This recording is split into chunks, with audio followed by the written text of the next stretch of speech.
হয়, আমি অসমবাসীয়ে নিবিচৰা এটা খবৰ হঠাৎ আহি পৰিল, যাৰ পিছৰে পৰা কিন্তু এতিয়া গোটেই অসমজুৰি এক স্তব্ধ আৰু বাকৰুদ্ধ হৈ পৰিল। যিহেতু কিছু সময় পূৰ্বে আমি যি সংবাদ মাধ্যমৰ জৰিয়তে আমি দেখা পালোঁ যে ছিংগাপুৰৰ যি এক ফেষ্টিভেলত অংশগ্ৰহণ কৰি জুবিন গাৰ্গৰ দেহাৱসান হৈছে। তাৰ পিছৰে পৰা কিন্তু দেখা পোৱা গৈছে অসমৰ যি সাংস্কৃতিক জগত তথা অনুৰাগীসকল আছে, তেখেতসকল কিন্তু এতিয়া দুখত ভাগি পৰিছে, বাকৰুদ্ধ হৈ পৰিছে। মোৰ লগত আমাৰ চাপৰৰে জুবিন গাৰ্গৰ যি অনুৰাগী আছে, অনুৰাগীসকল উপস্থিত আছে। মই তেওঁৰ পৰা কিছু কথা জানিব চেষ্টা কৰিম। এজন গায়ক চাপৰৰ, যেতিয়াই গান গায় দেখা পাইছোঁ আপুনি জুবিন গাৰ্গৰ অকল গানে গীতে পৰিৱেশন কৰে। আৰু চাওক, মানে কিছু ভাষা সৰুৰ পৰা যাৰ গান শুনি ডাঙৰ হৈছোঁ, দীঘল হৈছোঁ, আজি তাইকলৈকে শুনি আছোঁ। তো টিভিত অলপ আগতে খবৰ পালোঁ জুবিন দা আৰু নাই। নোহোৱাৰ লগে লগে আকৌ খবৰটো পোৱাৰ লগে লগে মানে হাৰ্ট বিট কৰাৰ নিচিনা হৈছে। আৰু আমি ভাল এজন মানুহ হেৰুৱালোঁ, ভাল এজন শিল্পী হেৰুৱালোঁ, যি শিল্পীয়ে অসমৰ লগতে বিশ্বত অসমৰ নাম চিনাকি কৰি দিছে। জুবিন গাৰ্গে অসমৰ নাম বিশ্বত চিনাকি কৰাই দিছে। আজি এজন ভাল সৃষ্টিকৰ্তাক হেৰুৱালোঁ, যি সংগীতৰ সৃষ্টিকৰ্তা আছিলে। নতুন নতুন যুৱ প্ৰজন্ম, ছোৱালীয়ে হওক ল'ৰাই হওক, গান গাবলৈ সুযোগ দিছিলে। অসমত হেজাৰ হেজাৰ শিল্পী আছে, কিন্তু জুবিন গাৰ্গৰ নিচিনা শিল্পীৰ আমি বাচি থকালৈকে বা ভৱিষ্যত কেতিয়াও তেখেতৰ নিচিনা শিল্পীৰ জন্ম নহয়। আৰু দাদাই অনুৰোধ কৰি গৈছিলে যে মোৰ মৰাৰ পিছত গীতটো গাব দিছিলে।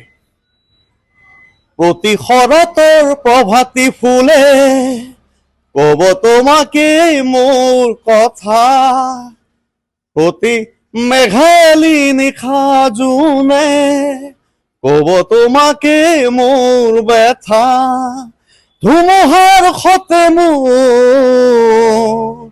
বহু যুগৰে নাচো, এন্ধাৰৰ সঁচা মোৰ বহু দিনৰে আপোন, নিজানৰ গান মোৰ শেষ হ'ব ভাবো তোমাৰ বুকু। ধন্যবাদ। মোৰ লগত আমাৰ এগৰাকী সাংবাদিক উপস্থিত আছে, মই তেওঁৰ পৰা কিছু কথা জানিব চেষ্টা কৰিম। যিহেতু জুবিন গাৰ্গ অসমৰ এটা হিয়াৰ আমঠু, অসমৰ হিয়াৰ আমঠু জুবিন গাৰ্গ আৰু নাই, কি ক'ব? আচলতে ক'বলৈ একো ভাষা নাই। অসমৰ সংগীত জগতৰ ভটাতৰা সদৃশ জুবিন দা, তেখেতৰ মৃত্যুৰ খবৰটোৱে সঁচাকৈ বহুত ব্যথিত কৰিছে। এতিয়ালৈকে বিশ্বাস কৰিব পৰা নাই যে জুবিন দা আমাৰ মাজৰ পৰা হেৰাই গ'ল। জনা হোৱাৰ পৰা যিগৰাকী ব্যক্তিৰ গীত শুনি ডাঙৰ দীঘল হৈছোঁ, সেইগৰাকী ব্যক্তি আজি আৰু তেখেতৰ গান শুনিবলৈ নাপাম, আমি লাইভ দেখিবলৈ নাপাম, তেখেতক আমি কায়িকভাৱে তেখেতৰ অনুষ্ঠান উপভোগ কৰিবলৈ নাপাম।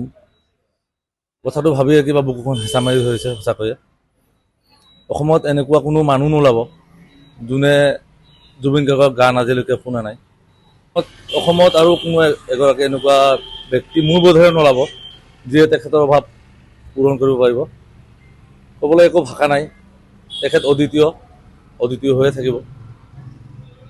পদভাগত তেখেতৰ আত্মাৰ বিদেহী আত্মাৰ চিৰশান্তি কামনা কৰিছোঁ। এইখিনিয়ে ক'ম আৰু।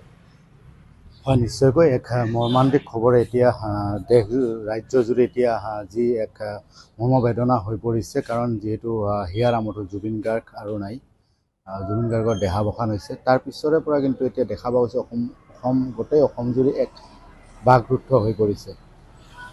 ইতিমধ্যে যি অনুৰাগীসকল আছে, অনুৰাগীসকলৰ কিন্তু এতিয়া বাকৰুদ্ধ হৈ পৰিছে। লগতে যি সংবাদকৰ্মীৰ লগত জড়িত সাংবাদিকসকলৰ কিন্তু এতিয়া বাকৰুদ্ধ হৈ পৰিছে। কাৰণ বাতৰি পৰিৱেশন কৰিবলৈ বা জুবিন গাৰ্গৰ বিষয়ে কথা ক'বলৈ তেখেতসকলৰ মুখত এতিয়া ভাষা নোহোৱা হৈ পৰিছে।